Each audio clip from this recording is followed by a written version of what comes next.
বিক্রি করলেন Elon Musk. জাতীয় চাঁদ দেখা কমিটির সভা রোববার। এবং স্পেনের বিরুদ্ধে বিশ্বকাপের মাঠ নিয়ে দুর্নীতির অভিযোগ।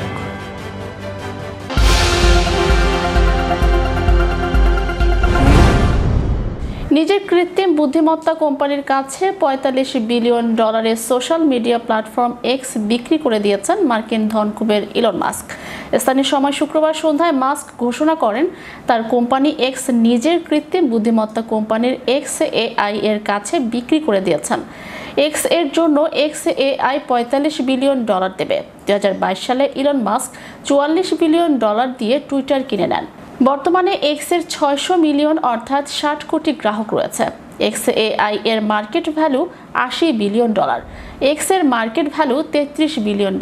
তবে সোশ্যাল মিডিয়া প্ল্যাটফর্মটির ঘাড়ে $12 বিলিয়ন ঋণ রয়েছে, সেটিও XAI বহন করবে।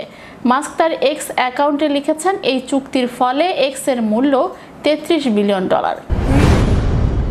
আফগানিস্তান সীমান্তে পৃথক হামলায় পাকিস্তানের কমপক্ষে 8 সেনা নিহত হয়েছে। এ হামলায় একজন বেসামরিক লোকও প্রাণ হারান। শনিবার একটি পুলিশ সূত্র জানিয়েছেন, উত্তর পশ্চিম খাইবার পাখতুনখোয়া প্রদেশের সশস্ত্র জঙ্গিদের বিরুদ্ধে নিরাপত্তা অভিযানে 7 সেনা নিহত হয়েছে। একটি বাড়িতে লুকিয়ে থাকা জঙ্গিরা নিরাপত্তা বাহিনীর উপর গুলি চালায়। কয়েক ঘন্টা ধরে চলা এই লড়াইয়ে সেনাবাহিনী যুদ্ধ হেলিকপ্টার মোতায়েন করে। 8 তালেবান যোদ্ধা নিহত হয় এবং আরও 6 সৈন্য আহত হয়। পুলিশ কর্মকর্তা জানিয়েছেন, অপর এক ঘটনায় বেলুচিস্তানের আরও দক্ষিণে বিচ্ছিন্নতাবাদীদের মোটর বাইকে রাখা বোমার বিস্ফোরণে একজন সৈন্য এবং একজন বেসামরিক লোক নিহত হয়। গ্রিনল্যান্ডের ওপর নিয়ন্ত্রণ প্রতিষ্ঠার আগ্রহ আরও প্রকাশ করলেন মার্কিন প্রেসিডেন্ট ডোনাল্ড ট্রাম্প। তিনি দাবি করেছেন, বিশ্ব শান্তি নিশ্চিত করতে যুক্তরাষ্ট্রের গ্রিনল্যান্ড দখল করা জরুরি। কৌশলগতভাবে গুরুত্বপূর্ণ ও খনিজ সম্পদে সমৃদ্ধ এই ভূখণ্ডের নিয়ন্ত্রণ নেয়ার বিষয়টি তিনি অত্যন্ত গুরুত্বের সঙ্গে দেখছেন। শুক্রবার হোয়াইট হাউসে সাংবাদিকদের সঙ্গে আলাপকালে ট্রাম্প বলেন, এটি কেবল যুক্তরাষ্ট্রের শান্তির বিষয় নয়, বরং পুরো বিশ্বের নিরাপত্তার প্রশ্ন। তিনি আরও বলেন, আমরা শুধু নিজেদের কথা ভাবছি না, আমরা আন্তর্জাতিক নিরাপত্তার কথা বলছি। যদি যুক্তরাষ্ট্র নেতৃত্ব না নেয়, তবে চীন ও রাশিয়া সেই সুযোগ গ্রহণ করবে। তাই গ্রিনল্যান্ডের মতো কৌশলগত অঞ্চল আমাদের নিয়ন্ত্রণে থাকা প্রয়োজন। হিজরি 1446 সনের পবিত্র শাওয়াল মাস গণনা শুরু এবং পবিত্র ঈদ উল ফিতরের তারিখ নির্ধারণে আগামীকাল রোববার সভা করবে জাতীয় চাঁদ দেখা কমিটি। শনিবার এক সংবাদ বিজ্ঞপ্তিতে ইসলামিক ফাউন্ডেশন এ তথ্য জানিয়েছে। এতে জানানো হয়েছে, রবিবার সন্ধ্যা 6:30টায় ইসলামিক ফাউন্ডেশন বাইতুল মোকাররম সভাকক্ষে কমিটির সভা অনুষ্ঠিত হবে। এতে ধর্ম বিষয়ক উপদেষ্টা ডক্টর আ.ফ.ম. খালিদ হোসেনের সভাপতিত্ব করার কথা রয়েছে। ওই দিন আকাশে কোথাও পবিত্র শাওয়াল মাসের চাঁদ দেখা গেলে টেলিফোনে অথবা ফ্যাক্স নম্বরে জানাতে অথবা সংশ্লিষ্ট জেলা প্রশাসক বা উপজেলা নির্বাহী অফিসারকে জানাতে অনুরোধ করেছে ইসলামিক ফাউন্ডেশন। 4 দিনের সফর শেষে ঢাকার উদ্দেশ্যে রওনা হয়েছেন অন্তর্বর্তীকালীন সরকারের প্রধান উপদেষ্টা ডক্টর মোহাম্মদ ইউনূস। শনিবার স্থানীয় সময় বিকেল 5টার দিকে বেইজিং আন্তর্জাতিক বিমানবন্দর থেকে ঢাকার উদ্দেশ্যে যাত্রা করেন তিনি। এ সময় চীনের প্রেসিডেন্ট শি জিনপিং এর প্রধান প্রোটোকল অফিসার মোহাম্মদ পররাষ্ট্র মন্ত্রণালয়ের সহকারী মন্ত্রী হংলেই বিমানবন্দরের প্রধান উপদেষ্টাকে বিদায় জানান। এর আগে 4 দিনের সফরে 26 মার্চ চীনে পৌঁছান অন্তর্বর্তী সরকারের প্রধান উপদেষ্টা doctor Mohammad Yunus.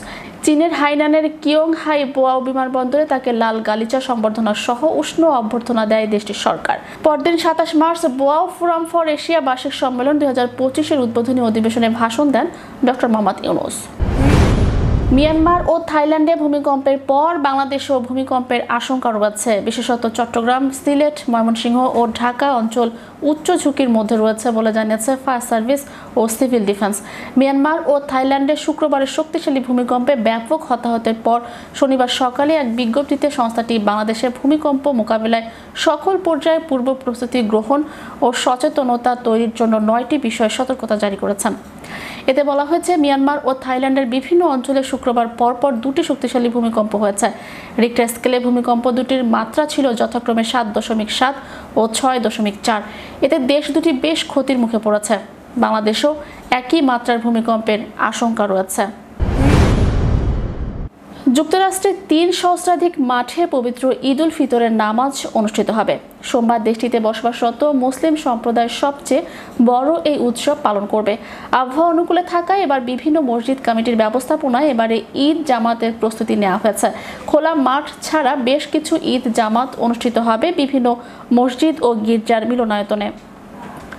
The association of স্ট্যাটিস্টিশিয়ানস of American religious bodies সূত্রে তথ্য জানা গেছে, যুক্তরাষ্ট্র জুড়ে বাংলাদেশিদের পরিচালনাধীন 2 শতাধিক মসজিদ বা তৎসংলগ্ন মাঠে ঈদ জামাত করার প্রস্তুতি নিয়েছে ধর্মপ্রাণ মুসল্লিরা। সকাল 8টা থেকে পর্যায়ক্রমে অনুষ্ঠিত হবে জামাতগুলো, চলবে সকাল 9:30 পর্যন্ত। ঈদ জামাতের নিরাপত্তায় স্থানীয় প্রশাসন বিশেষ পদক্ষেপ নিয়েছে। নিউ ইয়র্কের বড় ঈদ জামাত অনুষ্ঠিত হবে জ্যামাইকা মুসলিম সেন্টারে। এছাড়া জ্যামাইকার অন্য মসজিদ জ্যাকসন হাইটস, ব্রঙ্কস, ব্রুকলিন, ওজন পার্ক, অ্যাস্টোরিয়া, ম্যানহাটন সহ প্রায় সব এলাকায় মসজিদ ও মসজিদ সংলগ্ন মাঠে ঈদের জামাত অনুষ্ঠিত হবে। এদিকে যুক্তরাষ্ট্রের জনবহুল ও বাংলাদেশি অধ্যুষিত New Jersey, Pennsylvania, Washington DC, Virginia, Massachusetts, Connecticut, California, Texas, Florida, Ohio, Illinois, Colorado, Delaware, Georgia, Kansas, Maryland, Michigan, South Carolina, Washington এবং কেন্টাকির বিভিন্ন মসজিদ ও ইসলামিক সেন্টার খোলা মাঠে ঈদের জামাত অনুষ্ঠিত হবে। ফিফা বিশ্বকাপ 24তম আসর বসবে 2030 সালে, যেখানে প্রথমবারের মতো 2 মহাদেশের 3টি দেশ স্পেন, পর্তুগাল ও মরক্কো প্রধান আয়োজক হিসেবে বিশ্বকাপের ম্যাচ আয়োজন করবে।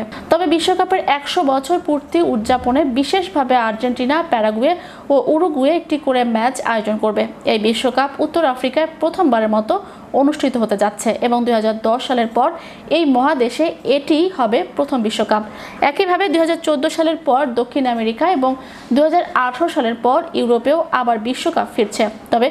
তবে বিশ্বকাপ আয়োজনের স্বচ্ছতা নিয়ে ইতোমধ্যে বিতর্ক সৃষ্টি হয়েছে। অভিযোগ উঠেছে অর্থের বিনিময়ে এক স্টেডিয়ামের জায়গায় আরেক স্টেডিয়ামের নাম যুক্ত করার। অভিনেত্রীকে ম্যানহোলে ফেলে লাল মাটি ও সিমেন্ট দিয়ে সিল করে দেন এক পুরোহিত।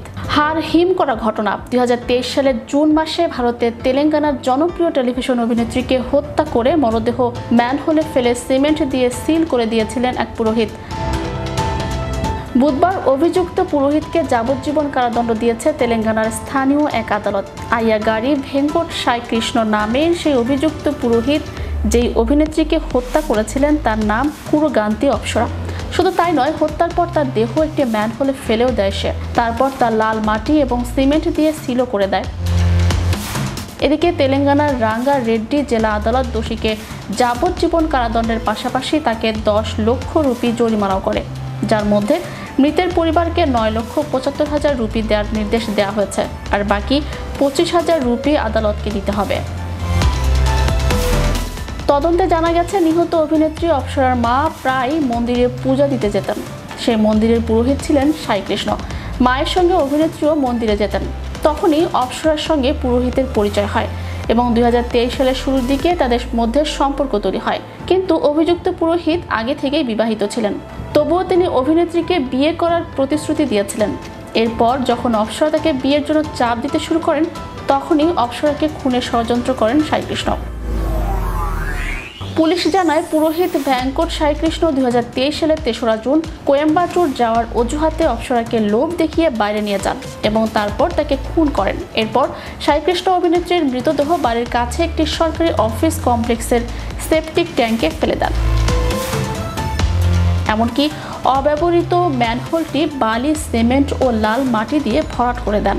এরপর সে অভিনেত্রীর মায়ের সঙ্গে মিলে থানায় নিখোঁজ অভিযোগ দায়ের করেন এবং পুলিশের কাছে দাবি করেন তিনি অভিনেত্রীর মাকে বোনের মতো দেখেন, তাই সম্পর্কে অভিনেত্রী তার ভাগ্নি হন। এরপর ভাগ্নি অপ্সরার নিখোঁজ বিষয়ে থানায় ডায়েরি করেন, কিন্তু সম্পূর্ণ ঠান্ডা মাথায় প্ল্যান করেও রক্ষা পাননি অভিযুক্ত।